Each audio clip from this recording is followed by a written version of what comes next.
Hi guys, இன்ஸ்டாவில் நிறைய DMs part 2 போட சொல்லி ரொம்ப happy. Thank you so much. Hello, யார் பேசுறது? பிரபா ஒயின் ஷாப் ஓனருங்களா? ஆமா சார். என்ன வேணும்? கடை எப்ப சார் திறப்பீங்க? இப்பதான் சார் கடை அடைச்சு வரோம். Sorry. No no no no no problem. Sorry father disappoint. It's all right. Thank you.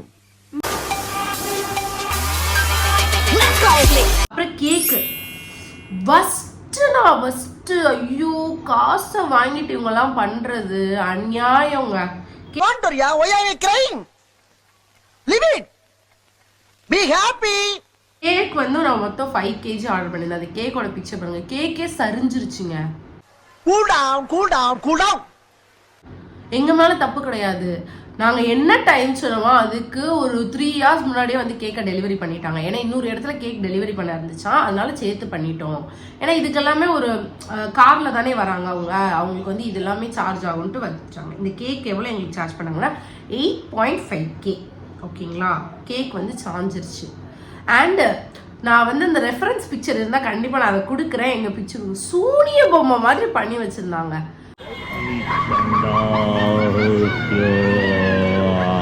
லயனுக்கு அந்த இது வரும் தெரியுமா, அது என்ன சொல்லுவாங்க, அந்த ஹேர், அதுதான் அதோட அழகே.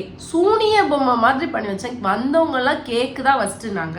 ஸோ நான் அது வந்து 1000 டிடெக்ட் பண்ணிட்டு 7.5K கொடுத்தேன். அதுவே ஜாஸ்தி நான் கொடுத்தது, அந்த அளவுக்கு தான் இருந்தது. ஒரு நல்ல ஒரு லுக்கே இல்லை கேக்ல. கேக் வந்து எனக்கு சுத்தமாக பிடிக்கல. சுத்த ஜீரோ கேக். அந்த இடத்துல வந்து அவங்களுக்கு லேக். மீண்டும் மீண்டுமா?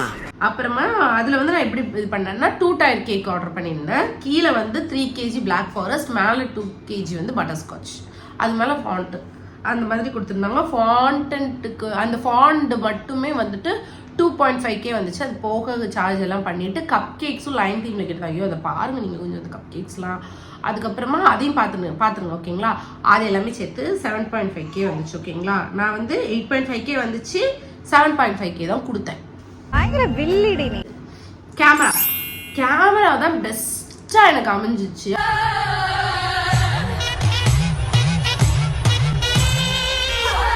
அவங்களோட நான் கீழே கொடுக்குறேன். அவங்களுக்குள்ள நீங்க செக் பண்ணி பாருங்க. Dream big studio. சின்ன பையன் தான் அவன், என்னை விட ஆக்சுவலா சூப்பரா பண்ணி கொடுத்தான். என்னோட தங்கச்சியோட காலேஜ்ல வந்து அவன் ஒரு போட்டோகிராஃபி மாதிரி எடுத்திருந்தான். அந்த வீடியோ பார்த்துட்டு தான் நான் அவனை ரெஃபர் பண்ணி போயிருந்தேன். எனக்கு ரொம்ப பிடிச்சிருந்துச்சு. அவன் எவ்வளோ என்கிட்ட சார்ஜ் பண்ணியிருந்தானா 15K தான் சார்ஜ் பண்ணியிருந்தான். 15Kக்கு அவன் என்னெல்லாம் எனக்கு பண்ணி கொடுத்தான்னா outdoor photoshoot, candid photoshoot and photos, நார்மலாக ட்ரெடிஷ்னல் ஃபோட்டோஸ் எடுத்தான். அப்புறம் வீடியோஸ் வந்து ஹைலைட்ஸாக மட்டும் நான் கேட்டிருந்தேன். ஹைலைட்ஸ் பண்ணி கொடுத்துருந்தான். அப்புறம் ட்ரான்லேயே ஒரு 2-3 வீடியோ எடுத்துருந்தான். இது எல்லாமே சேர்த்து 15K தான் எனக்கு பண்ணியிருந்தான். அதோட அவங்க வர்றதுக்காக ஒரு ட்ராவல் சார்ஜ் மாதிரி ஒரு 2K கொடுத்துருந்தேன். 2K 1.5K தெரில, எனக்கு சரியாது ஞாபகம் இல்லை. அது கொடுத்துருந்தேன். அவ்வளவுதான். மிச்சபடி எதுவுமே அவன்கிட்ட வாங்கல. ஆனால் ஆல்பம் போடலை. ஆல்பம் போடாமல் இவ்வளோ சார்ஜ். இதுவே கம்மி தான். ஏன்னா அவன் நல்ல ஒரு கேமரா வச்சிருந்தான், நல்ல ஒரு பிக்சர்ஸ், எங்கள் பிக்சர்ஸ்லாம் இதில் ஆட் பண்ணுறேன், நல்லா எடுத்திருந்தான். தம்பியுமே இண்டோர் ஃபோட்டோஷூட் பண்ணியிருந்தான். எங்கள் ஒரு சீக்கிரமாகவே வந்திருந்தான். அவன் என்கிட்ட சொல்லியிருந்தான் ஆஃப்டர்நூன் சன்செட்டில் எடுப்போம் நாங்கள். ஆனால் நாங்கள் கிளம்பல, எங்கள் மேலே தான் தப்பு அதில். பட் ஸ்டில் அவன் வந்து நல்லா பண்ணியிருந்தான். அவனோட வேலை அவன் சூப்பராக பண்ணியிருந்தான். எனக்கு ரொம்ப பிடிச்சிருந்துச்சு. எப்பயுமே ஃபோட்டோவுக்கு மட்டும் ஒரு நல்ல ஆள் இது பண்ணுங்க. ஏன்னா நம்ம இவ்வளோ பண்ணது அடுத்து நம்ம மெமரிஸ் காட்டும்போது அந்த ஃபோட்டோஸ் மட்டும்தான். இவ்வளவு நாளா எங்கடா இருந்தீங்க? இன்னைக்குள்ளதே யார்கிட்ட போய் என் பையனுக்கு அப்படி பண்ணனாலும் யாருக்கும் அந்த ஃபோட்டோஸ் பார்க்கும்போது ஓ இவ்வளோ பண்ணியிருக்கீங்களா அப்படிங்கிறதுக்கும். ஸோ ஃபோட்டோஸ் மட்டும் நல்லா பார்த்து சூஸ் பண்ணுங்க. ஏன்னா ரிட்டன் கிஃப்ட் நாங்கள் என்ன பண்ணியிருந்தோம் அப்படின்னா, டிமார்ட்ல இந்த வீடியோஸ் இதில் காட்டுறேன். டிமார்ட்ல வந்துட்டு நான் போய் வாங்கிட்டேன். டிமார்ட்ல வந்து அது வந்து ஒரு பேக் வந்து 99, அதில் வந்து 4 pieces இருக்கும். அது மாதிரி நான் ஒரு 100 packs வாங்கியிருந்தேன். எனக்கு அதுவே வந்து ஒரு 2500 வந்துச்சு. 2475 அப்போ 2500 வந்துச்சு. அப்புறமா சாக்லேட்ஸ், பிஸ்கெட்ஸ் அந்த மாதிரி வாங்கியிருந்தேன். இந்த டாக் ஃபேண்டசி சாக்லேட்ஸ் இருக்குல்ல அது. அப்புறம் இந்த பாண்டா அந்த இதில் இருக்கும் பாண்டா மாதிரி ஒரு இது, அது குட்டியே க்யூட்டாக இருந்ததுன்னு வாங்கணும். அப்புறம் சும்மா எக்லஸ் சாக்லேட்டு. அப்புறமா பென்சில், பென் அந்த மாதிரி வாங்கியிருந்தேன். அப்புறமா ரிட்டன் கிஃப்ட் போடுறதுக்கு ஒரு கவர் வாங்கியிருந்தேன். அது அவ்வளோவா எனக்கு கிடைக்கவே இல்லை. தூத்துக்குடியில் ரொம்ப நான் கஸ்டமைஸ் பண்ணலை. இருந்த கடையில் லாஸ்ட் மினிட்ல தான் இதெல்லாம் நான் பர்ச்சேஸ் பண்ணேன். ஏன்னா எனக்கு இதெல்லாம் தெரியலை. தெரிஞ்சிருந்தா ஃபர்ஸ்ட் இதெல்லாம் ஆர்டர் பண்ணியிருப்பேன். எனக்கு ஃபர்ஸ்ட் தெரியல. ஸோ நான் லாஸ்ட் மினிட்ல தான் பர்ச்சேஸ் பண்ணேன். அப்புறம் அதுக்கு வந்து ஒரு லேபிள், தேங்க்யூ லேபிள் மட்டுமே ஒரு 250 250 வந்துச்சு. அதில் லேபிள் நிறைய இருந்தது, இன்னுமே என்கிட்ட இருக்கு அந்த லேபிள்.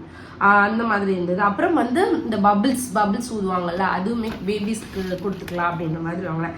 மொத்தமாக சேர்த்து கிட்டத்தட்ட 7000 கிட்ட வந்துச்சு. 6825 7000 கிட்ட ரிட்டர்ன் கிஃப்ட்டுக்கு மட்டும் எனக்கு வந்துருந்துச்சு. ஏன்னா நம்ம கொடுக்குறது அவங்களுக்கு ஓரளவுக்கு சாட்டிஸ்ஃபேக்ஷனாக இருக்கணும்ல, அதனால கொஞ்சம் இதாக கொடுத்துருந்தோம். மிச்சப்படி எனக்கு வேற வாட்டர் கலரோ எல்லாருக்குமே அது யூஸ் ஆகணும். அவங்க ஹஸ்பண்ட், அதாவது இப்போ ஒரு ஒய்ஃப் இருக்காங்கன்னா நமக்கு ஒரு பாக்ஸ்னா ஓகே அப்படின்னு இருக்கும், அது மாதிரி இருக்கும். குழந்தைங்களுக்கு ஒரு பெரிய குழந்தைங்க இருந்தாங்கன்னா ஒரு பென்சில் பென் அது யூஸ் ஆகும். அது போக ஒரு சாக்லேட்ஸ் பிஸ்கெட்ஸ் ஏதோ போட்ட மாதிரி இருக்கும், அது கூட பபிள்ஸ் குட்டி குழந்தைங்களுக்கு யூஸ் ஆகுன்ற மாதிரி நான் யோசிச்சு சிந்திச்சு செஞ்சேன். ஓப்பனிங் சீனே காமெடி பண்றீங்களோ, போட்டான்டா. இதெல்லாம் நீங்கள் டிடெக்ட் பண்ணால் பண்ணிக்கலாம். இது வந்துட்டு உங்களுக்கு தேவையில்லாததாக இருந்துச்சுன்னா அதில் டிடெக்ட் பண்ணிக்கலாம். கேட்ரிங்க்கு வந்துட்டு இதுதான் மெயின், சரிங்களா? இதுவுமே நல்லா இருந்தது. நாங்கள் எல்லாருமே அண்ட் ஃபுட்டு ரொம்ப முக்கியங்க, நமக்கு சோறு தான் முக்கியம். ஸோ ஃபுட்டுலையுமே வந்து நல்லா ஃபோக்கஸ் பண்ணி வைங்க. நாங்கள் வந்து என்னெல்லாம் வச்சுருந்தோம்னா ghee rice, chicken gravy, parotta, idli, chutney, sambar, அப்புறம் chicken 65, bread halwa, welcome drink. இன்னைக்கு ஒரு புட்டி எல்லாரும் வாங்க.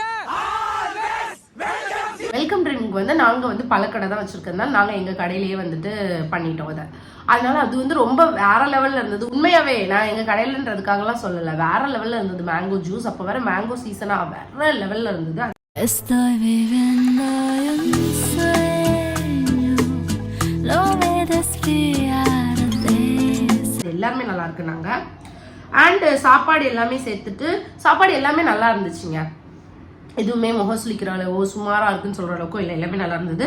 எனக்கு சாப்பாடுக்கு மட்டுமே 24K வந்துச்சு, அதாவது ஆட்டோ சார்ஜ் எல்லாம் சேர்த்து 24K வந்துச்சு. பிளேட்ஸ் எல்லாமே தனியாக வாங்கியிருந்தேன், பிளேட்ஸ் எல்லாம் சேர்த்து, வாட்டர் பாட்டில்ஸ் எல்லாம் சேர்த்து ஒரு 25K வந்திருக்கும். வாட்டர் பாட்டில் கொடுத்தோம் இல்லைங்களா, அதெல்லாம் எனக்கு கேட்ரிங் கூட வரல, நான் தான் வாட்டர் பாட்டில் தனியாக வாங்கியிருந்தேன், பிளேட்ஸ் தனியாக வாங்கியிருந்தேன், எல்லாம் சேர்த்து 25K வந்துருந்துச்சு.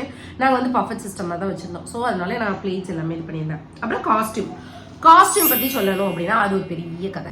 காலையில 6 மணி இருக்கும், கோழி கொக்கரக்கோன்னு கோச்சு. அவ்வளோ பெரிய கதை இல்லை. என்னோட ஹஸ்பண்டுக்கு வந்து 3K ஆச்சு. அவங்க வந்து ஈஸி பையில் வந்து எடுத்தாங்க. அவங்க பெருசாக நாங்கள் வந்து தி காஸ்டியூமுக்கெலாம் இம்பார்ட்டன்ஸ் கொடுக்கல, ஏன்னா எந்த காஸ்டியூமே நம்ம அதுக்கடுத்து யூஸ் பண்ண போகிறதே இல்லை, இதுதான் உண்மை. அந்த காஸ்டியூம்ல எடுக்கிற நேரம் தான். ஏன்னா நம்ம இப்போ ரிசப்ஷன் காஸ்டியூம், இப்போ என்னோடதே சாரி சோலி மாதிரி, சாரி சோலி அது என்ன சொல்லுவாங்க, 90s கிட்ஸ்ங்க, லெஹெங்காலாம் எடுத்து அப்படியே தான் இருக்கு. அண்ட் என்னோட ஹஸ்பண்டோட கோட் ஷூட் வந்து அப்படியே தான் கிடக்குது.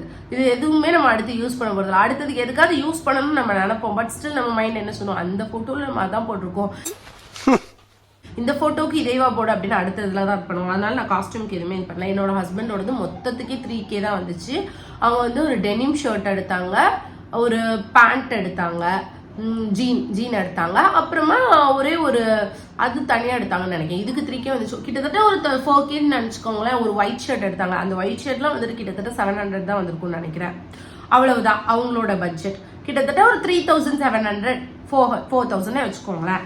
என்னோட ட்ரெஸ் 4000 வந்துச்சுங்க. அதுக்கப்புறம் நான் அதில் ஆல்ட்ரேஷன் ஒர்க் பண்ணேன். அது வந்து எனக்குன்னு எடுத்த ட்ரெஸ் கிடையாது ஆக்சுவலாக. இதில் வந்து நீங்கள் மெயினாக ஃபோக்கஸ் பண்ணது என்னன்னா, என்னோட ட்ரெஸ்ஸு இருந்தது. அந்த ட்ரெஸ்ஸு ஆக்சுவலாக அந்த ட்ரெஸ் வந்துட்டு நான் கல்யாணம் முடிஞ்ச புதுசில் என்னோட ஹஸ்பண்ட் என்னோட சிஸ்டருக்கு எடுத்து கொடுத்தாங்க. ஆனால் அவள் வேணான்ட்டா. இதை நான் எங்கே போடுறது, இந்த மேக்ஸியை இவ்வளோ பெருசாக இருக்குது, அது வந்து நல்ல ஃபுல் சூப்பராக இருக்கும், ஹெவியாக இருக்கும். ஸோ அது வந்து நாங்கள் ஒரு பொட்டிக்கில் தான் எடுத்தோம். ஸோ வந்து அது எதுக்கு, எனக்கு அது யூஸே ஆகாது, நீயே வச்சுக்கோ அப்படின்னு. என்னடா செருப்பு நல்லா இருக்குப்பா. அதுக்கு என்னடா இப்போ நீ செத்து போயிட்டா, இந்த செருப்பு 2 எனக்கு தானப்பா. அவள் ரொம்ப சொல்லி பார்த்தோம், வேணான்ட்டா. அது யாருமே யூஸ் பண்ணாமல் அப்படியே இருந்தது. சரி அதை இதுக்காவது யூஸ் பண்ணலாம் அப்படின்னு நினச்சி தான் நான் எடுத்தேன். கையிலெல்லாம் இந்த ஃபில் மாதிரி இருக்கும், அதெல்லாம் எனக்கு பிடிக்காது. அதனால நான் வந்துட்டு பெருசாக நான் எனக்கு இந்த மாதிரி ரொம்ப ஒரு ஓவர் டூவாக இருந்தாலே பிடிக்காது.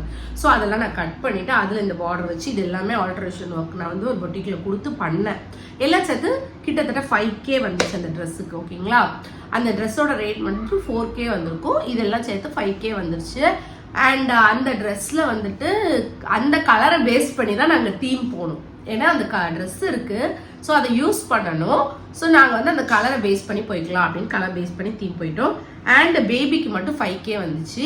கோட் ஷூட் எடுத்தோம், அது வந்து 3K. அது போடவே இல்லை, அது வந்து இந்த ஃபோட்டோக்கு மட்டுமே இருக்கு. அதுக்கப்புறமா அவனுக்கு ஒரு ட்ரெஸ் எடுத்தோம், அதுதான் அவன் போட்டிருந்தான், அது 2K வந்துச்சு. அப்புறம் இன்விடேஷன் 100 இன்விடேஷன் அடிச்சோம், அது ஃபிக்ஸட் ப்ரைஸ் 2100 வந்துச்சு. இன்விடேஷனோட பிக் இதில் கொடுக்குறேன். அவ்வளவுதாங்க. டோட்டலாக கிட்டத்தட்ட எனக்கு 96,000 சம்திங் வந்துச்சுங்க என்னோட பையனோட பர்த்டேக்கு. வேற ஏதாவது டவுட்ஸ் இருந்தால் கண்டிப்பாக கேளுங்க. வேற ஏதாவது விட்டுருக்கேன்னா எனக்கு தெரியல, எனக்கு ஞாபகம் இருக்கிறவரை எல்லாமே சொல்லிட்டேன். அண்ட் இந்த மொய் வரும், பெரிய அமௌண்ட்லாம் ஃபர்ஸ்ட் கூட அழகான பிள்ளைங்களா அமௌண்டோட சேர்த்து நம்பரையும் கூட. மொயில வந்து திரும்ப கொடுத்துடலாம், எக்ஸ்ட்ரா காசு எதுவும் கொடுக்க வேண்டியதுலாம் நினைச்சிடாதீங்க. மொய்யெல்லாம் ஒன்றும் வராது. என்ன பங்கு இதெல்லாம்? நாங்கப்பா அதெல்லாம் மோஸ்டா வந்துட்டு இது யாரையும் நான் தப்பா சொல்லலை, தெரிஞ்சவங்க வந்துட்டு ஐயோ இதுக்கு யூஸ் ஆகும்னு கொடுக்குறவங்க தான் கொடுப்பாங்க. கிட்டத்தட்ட எனக்கு மொய்யின்றது வந்து ஒரு 12K வந்துச்சுன்னு நினைக்கிறேன். அப்படியே போய் நான் வந்து அப்படியே கோல்டு எடுத்துகிட்டு வந்துட்டேன், இயரிங் எடுத்துகிட்டு வந்துட்டேன். மிச்சப்படி எதுவுமே பெருசாக இது பண்ணலை. கிஃப்டாக வந்துச்சு, பேபிக்கு ட்ரெஸ்ஸு அந்த மாதிரி வந்துச்சு, டாய்ஸு அந்த மாதிரி வந்துச்சு. அப்புறமா வேற இதில் என்ன சொல்லணும்னு நினச்சேன், அந்த மாதிரி தாங்க. உங்கள் பட்ஜெட் 1 lakhனா உங்கள் கையில் ஒரு 1,25,000 1,10,000 எக்ஸ்ட்ரா வச்சுக்கோங்க. அப்பதான் முன்ன பின்ன வந்தால் நம்மளால டேலி பண்ணிக்க முடியும். நாங்கள் எங்களோட குழந்தைக்கும் அப்படிதான் நினைச்சோம். பட்ஜெட் எகிரிச்சு நாங்கள் வீட்டிலங்கும் போது ஒரு 50-70K தான் வரும்னு நினைச்சோம். பட் ஸ்டில் கூட தான் வந்துச்சு. நம்ம என்ன நினைக்கிறோமோ அதை விட எப்பயுமே கம்மியாக வராது, கூட தான் வரும். ஸோ அதுக்கு ஏற்றாப்புல நீங்கள் டேலி பண்ணிக்கோங்க. இந்த வீடியோ பெரிய வீடியோ வந்தால் 2 பாட்டாக போடுறேன், இல்லைன்னா சிங்கிள் பாட்டாக போடுறேன். வீடியோ பிடிச்சிருந்தா சேனலை சப்ஸ்கிரைப் பண்ணிக்கோங்க. வேற ஏதாவது டவுட்ஸ் இருந்தால் கண்டிப்பாக எனக்கு கமெண்ட் பண்ணுங்க. Bye bye.